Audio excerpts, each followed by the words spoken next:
Good day, and welcome to another Mr. Kilroy presentation. Today, the elephant in the room. Now, why is it an elephant in the room, you will wonder and ask in a few moments. The elephant in the room is, why do we possess the right to have arms for our defense?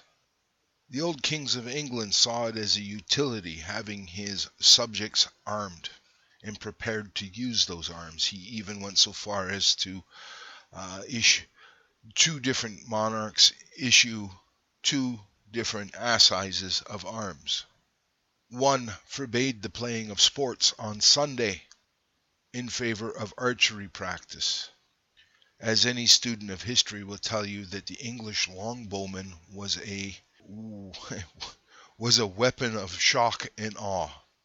It was the English longbowman that saw a minuscule English force defeat an overwhelming French force at Agincourt, or Agincourt if you prefer the English.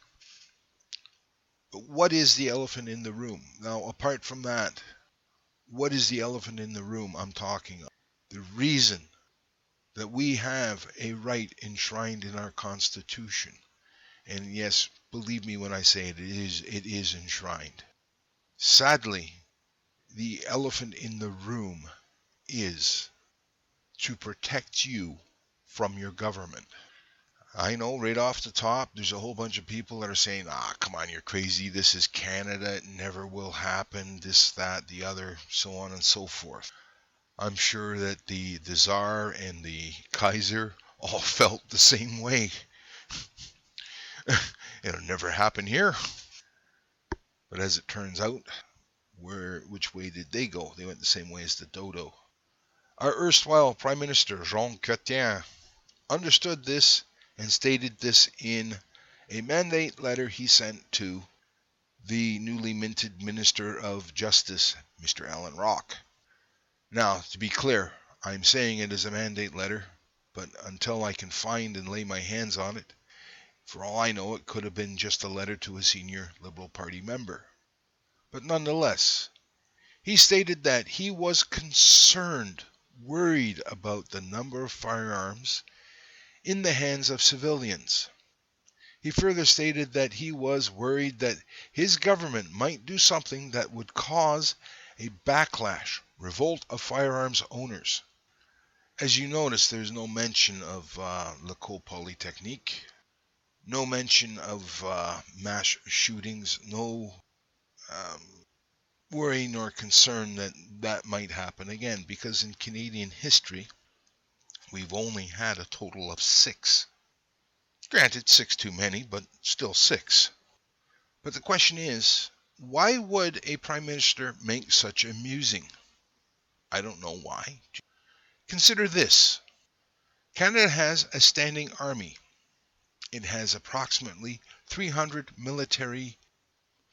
paramilitary units, also known as police services throughout the country. They are not subject to the Firearms Act. They have whatever arms they care to have. They have fully functional C7 rifles, which the Canadian Armed Forces, or the Canadian Army, Royal Canadian Army, uses as their main battle rifle. Now, please somebody explain to me, why do police, officers of the peace, require military hardware? Do they have to put down mini armed insurrections? Again, this is over a population whose firearms ownership is greatly restricted.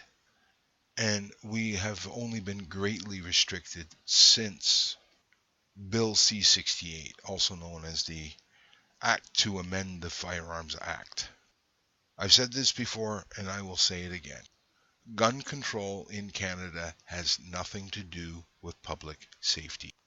It has everything to do with political safety. If you want to mess with a bull, take his horns off. You want to mess with the bear, take his claws and his teeth. Bill C-68 denied us of our very basic right, and that is the right to oppose our government. Thankfully, we have stability, and thankfully, we choose the ballot box rather than the ammunition box. There are many countries in the world where such is not the case.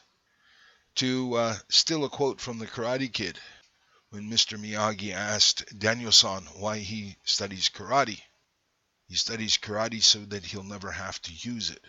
Why do we keep arms? So that we never have to use them. This is Mr. Kilroy wishing everybody a wonderful day.